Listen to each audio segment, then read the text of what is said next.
रहस्यमयी डॉ वोयन ने एक नया प्रयोग विकसित किया है जिसमें वे जोड़ों को 50 दिनों तक एक बेदाग कमरे में रहने के लिए $5 मिलियन का इनाम देते हैं। अगर उनमें से कोई भी व्यक्ति कमरा छोड़ता है तो इनाम घटकर केवल $1 मिलियन रह जाता है। इस दौरान बाहरी दुनिया से कोई संपर्क नहीं होगा, कोई मनोरंजन नहीं होगा, बस एक दूसरे का साथ होगा। हालांकि वे इनाम की राशि के एक हिस्से से कुछ खाने पीने की चीजें खरीद सकते हैं। आज के प्रतिभागी माइक और केट हैं, जिन्हें लगता है कि यह एक आसान कमाई होगी। माइक को लगता है कि उन्हें यह जगह मिल गई है और केट इसे उनके लिए दूसरा मौका मानती है। हालांकि वह यह भी कहती है कि शायद उन्हें पैसे आपस में बांट लेने चाहिए ताकि चीजें थोड़ी आसान हो जाए। उसकी योजना पैसे को निवेश करने की है, जिसे माइक बेहद उबाऊ मानता है। वह अपने भविष्य को मौज मस्ती करने और बिना पैसे की चिंता किए आराम से बिताने के रूप में देखता है। एआई आवाज के नियम याद दिलाने पर वे क्षेत्र का पता लगाते हैं और पाते हैं कि यह वाकई बेदाग है।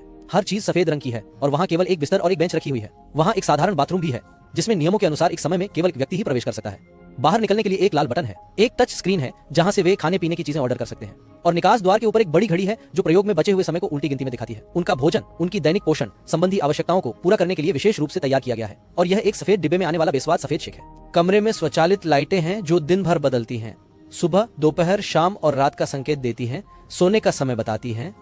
टच स्क्रीन से अलार्म सेट करें। माइक इसे छुट्टी की तरह मानकर देर तक सोना चाहता है, जबकि केट सुबह जल्दी अलार्म लगाती है ताकि सोने की नियमित दिनचर्या का पालन हो सके। यह उनकी पहली रात है। माइक केट संग संबंध बनाना चाहता है, पर केट को चिंता है प्रोफेसर देख सकते हैं। माइक कहता है वे चुपचाप चादर के नीचे करेंगे। सुबह होते ही केट बाथरूम में आईने में खुद को देखती है और अपने मनोबल के लिए सकारात्मक शब्द दोहराती है। जब दोनों नहा लेते हैं तो वे अपने कपड़े बाथरूम के लॉन्ड्री शूट में डाल देते हैं। इसके बदले में उन्हें बहुत सादे पजामा मिलते हैं, लेकिन इनमें कुछ रंग होते हैं जिनसे वे खुद को व्यस्त रख सकते हैं। केट समझने की कोशिश करती है कि वोयान यह प्रयोग क्यों कर रहा है। माइक उसे उस डॉक्यूमेंट्री के बारे में बताता है जो उसने इस व्यक्ति के पिछले प्रयोग पर देखी थी, जिसका अंत एक मजदूर परिवार और त्रासदी से हुआ। कोई नहीं जानता कि वोयान ने यह क्यों किया, बस इतना पता है कि उसके पास बहुत पैसा है और वह इसे लोगों को अनोखी परिस्थितियों में डालने के लिए उपयोग करता है, क्योंकि उसे मानवीय स्थिति में दिलचस्पी है। उनकी उम्मीद से पहले ही उनका मनोरंजन समस्या बन जाता है। केट को ध्यान लगाना पसंद है, जबकि माइक घड़ी देखता रहता है। कभी कभी वह सफेद रंग के अर्थ पर दार्शनिक बातें करता है या दांत ब्रश करने की दिशा पर।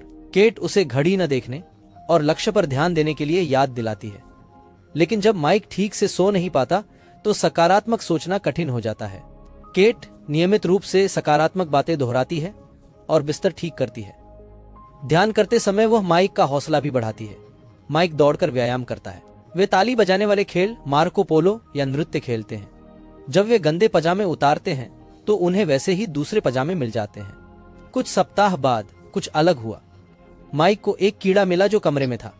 बच्चों की तरह बात करने के बाद माइक उसे मील शेक पिलाने की कोशिश करता है, लेकिन जैसे ही कुछ बूंदें गिरती हैं, एआई की आवाज याद दिलाती है कि भोजन सिर्फ प्रतियोगियों के लिए है। माइक को डर है कि कीड़ा यहाँ जिंदा नहीं रह पाएगा, इसलिए वह बाहर निकालने का तरीका पूछता है और कहता है कि वह जाना नहीं चाहता। केट उसे बताती है कि एआई की आवाज वाला स्पीकर दो तरफा नहीं है, उसने पहले ही कोशिश की है। माइक दरवाजा खोलने के लिए बटन दबाने का निर्णय लेता है। इससे बहस छिड़ जाती है, क्योंकि केट को यकीन है कि बटन दबाने से उनकी हार होगी, भले ही माइक न जाए और सिर्फ कीड़े के लिए हाथ बढ़ाए। कीड़ा नीचे रखने के बाद माइक केट से कहता है कि कीड़ा जीवित प्राणी है और उसमें दया की भावना नहीं। केट आरोप लगाती है कि वह उसे नीचा दिखा रहा है क्योंकि वह शाकाहारी नहीं।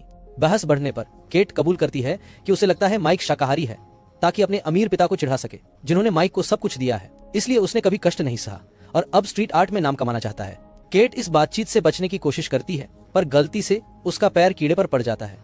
केट कहती है कि यह दुर्घटना थी और माफी मांगती है, पर माइक को विश्वास नहीं होता। माइक उदास होकर एक कोने में बैठा रहता है जब तक वो तय नहीं कर लेता कि कुछ न करना सही नहीं है। चूंकि हर किसी को 2 इनाम मिल सकते हैं, माइक एक इनाम मांगेगा, भले ही इससे $100 कम हो जाए। केट को यह पसंद नहीं, पर माइक को अनुमति की जरूरत नहीं और उसे इनाम में सिर्फ हरा क्रेयॉन मिलता है। ये ज्यादा नहीं, पर माइक दीवारों पर कला दिखा सकता है। कुछ देर बाद केट उससे अपना चित्र बनाने को कहती है। माइक मान जाता है, पर यथार्थवादी चित्र से मना करता है क्योंकि वे उबाऊ होते हैं। वो अपनी शैली पर कायम रहना पसंद करता है, जिससे केट अब मॉडल नहीं बनना चाहती। माइक चित्र बनाता है जब तक क्रेयॉन खत्म नहीं होते। केट चिढ़ जाती है जब वह बाथरूम और तौलिए पर हरे धब्बे छोड़ देता है। बाद में केट ने माफी मांगी और कहा कि यह कठिन है। उन्होंने कहा कि अब सिर्फ 20 दिन बचे हैं, जो राहत है। दिन उबाऊ बीत रहे थे, तभी एक सुबह केट की नींद खुली और उसने बाथरूम में बंदूक देखी। वे इतने डरे हुए थे कि यह देखने की हिम्मत नहीं हुई कि बंदूक भरी है या नहीं। उसकी मौजूदगी डरावनी लगी, इसलिए उन्होंने उसे बिस्तर के नीचे छिपा दिया, क्योंकि एआई ने कपड़े के अलावा कुछ और लॉन्ड्री शूट में डालने से मना किया था। कुछ समय बाद जोड़े को कनेक्ट टाइम मिलता है, जहां संदेश दिखाए जाते हैं। माइक को बहन का संदेश मिलता है जो बताती है कि वे और माता पिता कैसे हैं और सोचती है कि माइक अब केट के साथ नहीं है। बहन को देखकर माइक खुश होता है। केट कनेक्ट नहीं होना चाहती और जब उसके पिता का वीडियो चलता है जो अब बेघर आश्रय में है तो वो घबरा जाती है क्योंकि वीडियो उसके बार बार कहने के बावजूद नहीं रुकता। केट बाथरूम के दरवाजे के पीछे छिपकर रोने लगती है। माइक जो उसका प्रेमी है उसके पास आता है उसे सांत्वना देने के लिए। वह उसके पास आता है और उसे गले लगाकर सुलाने की कोशिश करता है। अलार्म बजने पर भी केट नहीं उठती और पूरे दिन बिस्तर पर रहती है क्योंकि वो अवसाद में है। जब माइक चिंता जताता है तो केट बताती है कि उसने वर्षों से अपने पिता को नहीं देखा और माइक से उनके बारे में झूठ बोला है। उसे अपने पिता पर शर्म आती है क्योंकि उन्होंने घर, स्कूल फीस और सामान्य जीवन के अवसरों को शराब में बर्बाद कर दिया। अब 2 हफ्ते से थोड़ा ज्यादा समय बचा है। केट बिस्तर पर है। माइक खुद को व्यस्त रखने के तरीके ढूंढ रहा है, जैसे क्रेयॉन फैलाकर ड्राइंग बदलना या पजामा के लेबल पढ़ना। वह केट को हंसाने की कोशिश करता है लेकिन व्यर्थ। अंत में वह भी उसके साथ लेट जाता है, उम्मीद करता है उसे दिलासा देने की। फिर भी बात नहीं बनी और माइक कभी कभी कुछ अलग महसूस करने के लिए जमीन पर ही सो जाता है। एक सुबह वह केट को कुछ खाने के लिए मनाने की कोशिश करता है लेकिन वह पैसे गंवाने से साफ इनकार कर देती है। माइक और भी ज्यादा निराश हो जाता है और कहता है कि उसे नहीं लगता कि वह अब और यह सब कर पाएगा और यही बात केट को बिस्तर से उठने के लिए प्रेरित करती है। लेकिन नहाने से पहले वह माइक से कहती है कि वह अपना दूसरा तोहफा ले ले, चाहे उसकी कीमत 2.5 लाख रुपए ही क्यों न हो। माइक ऐसा करता है और देखता है कि दरवाजा खुलता है और सिमोन, एक नग्न महिला, अंदर आती है।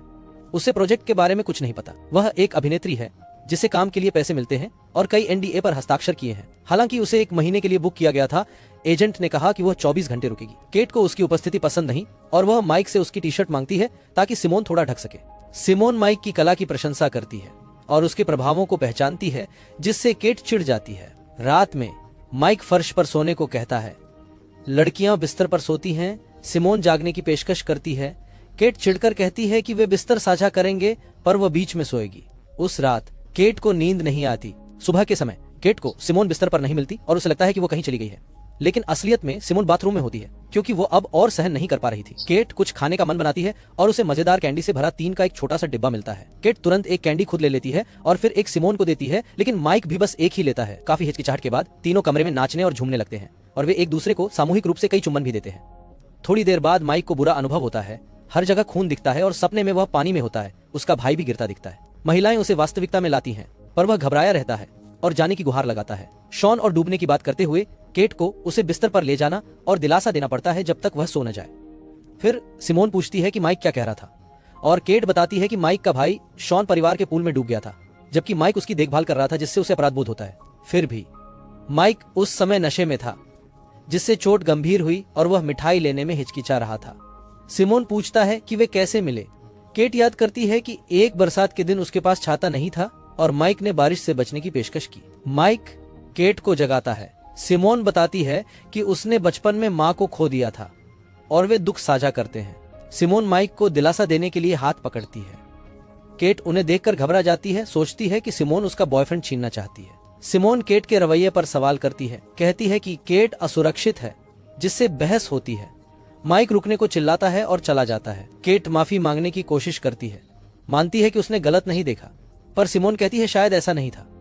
अगली सुबह माइक की तबीयत ठीक नहीं है, पर केट का ध्यान दूसरी बातों पर केंद्रित है। सिमोन आखिरकार जा चुकी है, लेकिन उसने दीवार पर हरे रंग के क्रेयॉन से एक संदेश छोड़ा है, जिसमें उसने माइक को उस रात की मस्ती के लिए धन्यवाद दिया है। केट को यह देखकर बहुत गुस्सा आता है और वह माइक की बात नहीं सुनती जब वो कहता है कि उसने कुछ नहीं किया और ये कमरे में किसी बंदूक जैसी चीज की वजह से उनके साथ शरारत की गई है। गुस्से में केट माइक को जमीन पर धक्का दे देती है, जिससे उसके सिर में चोट लगती है और खून बहने लगता है। माइक उससे दूर हटता है और याद दिलाता है कि उसने कभी धोखा नहीं दिया, यहाँ तक कि जब वो न्यूयॉर्क चली गई थी उसने अमीर दोस्तों से मिलना भी बंद कर दिया ताकि उसे असहज न लगे, और जब वह उदास थी तो उसके साथ रहने के लिए कॉलेज भी छोड़ दिया। फिर भी उसे बदले में ईर्ष्या ही मिलती है। रोते हुए केट माफी मांगती है, लेकिन उनकी बात रुक जाती है जब माइक को चोट के कारण चक्कर आते हैं। वह सोचता है कि उसे डॉक्टर चाहिए, पर केट उसे शेक देती है ताकि शरीर में चीनी जाए और घाव तौलिए से ढक देती है। माइक को याद दिलाती है कि अनुबंध में चिकित्सा अनुमति नहीं है। माइक को संदेह होता है कि क्या केट सच में परवाह करती है। घाव छोटा होता है और खून रुक जाता है, पर वह डरता है कि अगर घाव गंभीर होता तो केट क्या करती। शायद वह पैसों के लिए उसे खून बहाने देती।